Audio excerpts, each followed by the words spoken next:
What's up mga kaborji? So, magandang hapon sa inyo. So, ito meron tayong ituturo sa inyo na konting kaalaman sa mga merong head unit dyan. So, kung sino, ano ba yan? Hindi lang head unit, no? Basta meron kayong Android na gadget. So, kagaya ito, sa sasakyan na to, medyo meron kasi ako napapangsing issue na to na lumalabas. System UI isn't responding. So, yan ang ginagawa lang natin paraan sa ganong issue is pwede yung punta lang kayo rito. Yan, swipe nyo lang na ganyan. And then, pindutin nyo lang yung clear memory. So, yun. I-clear niya yung memory. Yan, okay, ito mo, 175 memory ang na-clear niya. Or pwede rin, kunyari, may ginamit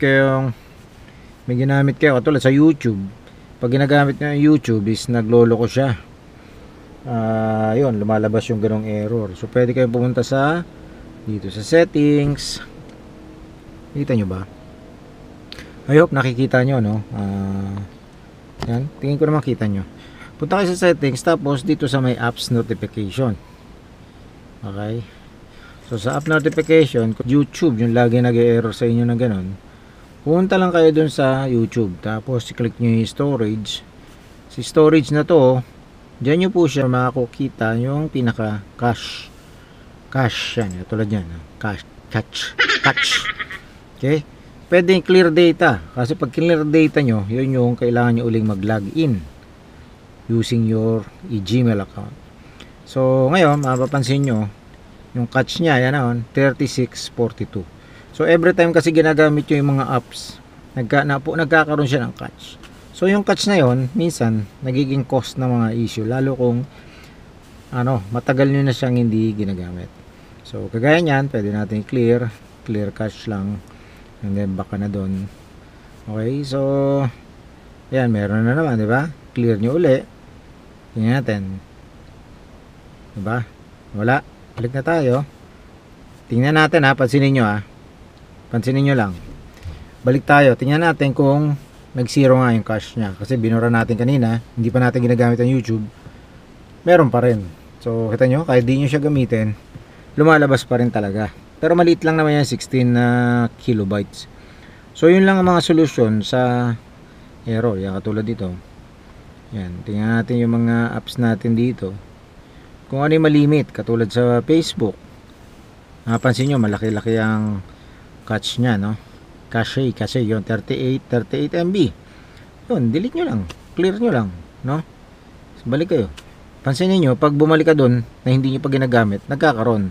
Pero maliit lang, hindi na siya MB. Okay? So pag clear data nyo naman, pag di nakuha sa clear cache, clear data. So yun lang, maglalaki na lang kayo ulit.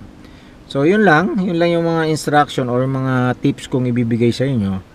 Actually dapat ibabalik ko tong head unit doon sa pinagbilan ko, dahil nga malimit siyang lumabas yun. May nakita lang ako or doon parang na-experience ng isang tropa. So yun ang ginawa. So actually normal yun. Hindi ko lang alam, kala ko may problema yung kung ano man eh. So yun. So ganun lang. Kung ano yung apps, kunya nagbubukas kayo ng radio. Tingnan natin kung may radio apps dito. Yan, radio.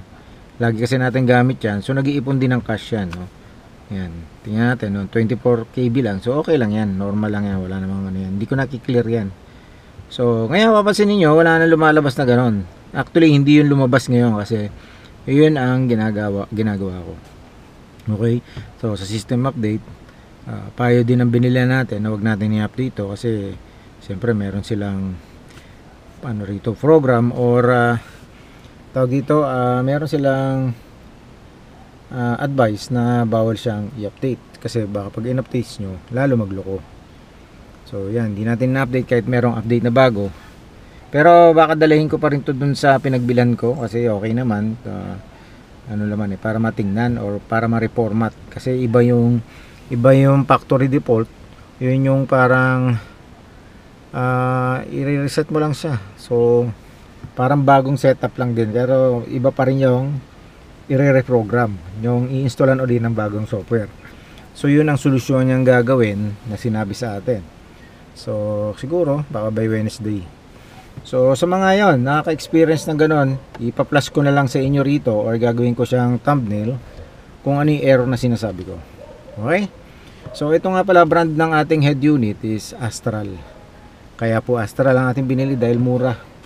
Nasa 8,000 po ang bili natin dito, or almost 9,000 kasi pinaservice natin, home service to, no? Yung mga kalaban nitong unit diyan, example na natin katulad na Bitopia, medyo mahal yon, 15 ata 1,000 yung ganoon eh. So siyempre kung wala kang budget, dito na magtiyaga ka na lang. So may mga error, may mga konting glitch naman, usable naman siya. So gaya niyan, testing tayo, YouTube. Nasa bahay tayo ngayon, pero siguro mas maganda kung connect tayo ng internet ng bahay. Kasi pag sa tawag dito, pag yung kukunikan mo is data, medyo mabagal yan. So tatabunan ko na lang kung ano yung password, no. Ito, yan. Ito yung password ng, mas maganda mo i-connect kung may magagawin ka sa dito sa na to, unit. Kukunin ka sa internet or kung saan man, mas maganda kung may ka sa internet bago mo siya bago mo gawin yung mga gusto mo. Kunya naglalagin ka, katulad niya nakalagin agad, di ba? So connect tayo, yan. Mas mabilis kung sa YouTube siya gagawin. Okay? Hintayin ng konti, yan. Siyempre nakakonek ka sa connection sa bahay mo. So siyempre expected mo na mabilis. Yan, ito nyo, nag-play agad, di ba? Okay? So siyempre punta natin yung YouTube natin, testing natin. So sa mga iba pa dyan, huwag po kayo makakalimot mag-subscribe sa akin channel. So sa DJ Heart, yan, monetize na po tayo sa DJ Heart nga pala, no? Huwag naman kayong konting tulong nyo lang sa akin, huwag nyo po i-skip yung mga ads na nakikita nyo. So kagaya nito, kung meron kayong natawag dito is ayan, sample, itong natin, how to replace. Ayan, panood na natin yan. So hanap tayo ng hindi pa natin napapanood. Anyway, kahit ano lang, ipi-play ko para makita nyo lang. So itong ating video, ito yung video sa sasakyan natin. Nagpalit tayo ng ilaw dito. Nakikita nyo. Wala tong ilaw kasi napundi. Ito pinalitan ko, kaso parang hindi ko rin ako natuwa dun sa ginamit na yung nabili nating ilaw. So hindi siya maganda. So yan, kita nyo, napakabilis, di ba? Okay, di ba? Yan. Sagad natin. So, ito meron po tayong gagawin ngayon, dito sa ating sasakyan, Honda City. So yan, GMS 2013, no? So yan po yung ginawa nating nakaraang vlog tutorial. So papel. So mga sa iba sa inyo dyan is kung di nyo pa or gusto nyo matuto kung paano buksan, yan lang. Okay. So yan, pagbukas natin wala siyang ads kasi actually pinanood ko na to. Okay, so hanap tayo ng para makita nyo yung ads, para ma-guide ko kayo na huwag nyo po i-skip yung ad. Okay, so ito, hanap lang tayo dito ng pwede natin ipakita sa inyo na video para makita nyo na may ads na tayo. So yan, mayroon lang tayo papakita sa inyo na para makita nyo yung katulad nito, Hyundai Accent. Nagpalit tayo ng headlight. Tingnan natin kung mayroong ads na lalabas.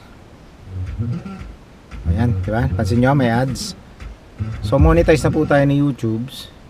So hayaan nyo lang po hayaan nyo lang mag-play yung ads. Tulong nyo na sa akin. So maliit na lang yan, maliit na bagay lang naman. At yun po pala, magpaparapol tayo, no? Magkakaroon tayo so mag-abang lang kayo sa channel natin. So i-schedule po natin yung ating parapol. Yan. So magbibigay tayo ng premyo sa mga subscriber natin. So sana mag-online kayo sa araw na yon. So i-announce ko na lang kung kailan yon. Siguro bago parang pa New Year ko sa inyo. Siguro mga by January tayo magpaparapol. So subscribe lang kayo, tsaka paki-click lang yung bell button para ma-notify kayo every time meron tayong ginagawang mga videos. So yun, pinakita ko lang naman sa inyo yung channel natin na meron na siyang commercial. So kasi monetize na tayo, so doon na tayo kumukuha ng konting pera. Pero sa ngayon, kasi bago pa lang tayo na monetize, hindi pa naman malaki ang kita natin dyan. So pa lang tayo, kumbaga nag-iipon pa tayo. So based doon sa mga nanonood sa atin, kung tinatapos nila yung video natin at tinatapos din nila yung mga ads, so yun, ganun lang. So doon tayo kikita. So hopefully sana yung iba dyan, kung naiinip kayo at gusto nyo panoorin agad tapusin yung piniplay kong video, pwede naman yun, basta tapusin nyo lang din yung video. Pero mas maganda, wag nyo pong i-skip yung ads. Okay? So yun lang, close ko na to. So yun yan ang turo natin, ang tinuro ko lang sa inyo, tips lang para dito sa yun nga, pag may lumalabas na system error, yan, please wait or force close nyo. Ganun lang ang solusyon. So swipe nyo lang pag ganon, clear memory lang. Okay? Or pag di nakuha sa clear memory, yun yan, yung ginaid ko sa inyo, na punta kayo sa apps notification, i-clear nyo lang po yung cache. Okay? So yun lang mga kaborgi. So wag po kayo makakalimot na mag-subscribe sa aking channel. Paki-like and share na rin. Paki-click na rin po yung bell button dyan para po ma-notify kayo every time na meron tayong ina-upload ng mga bagong videos. So maraming salamat. Paalam.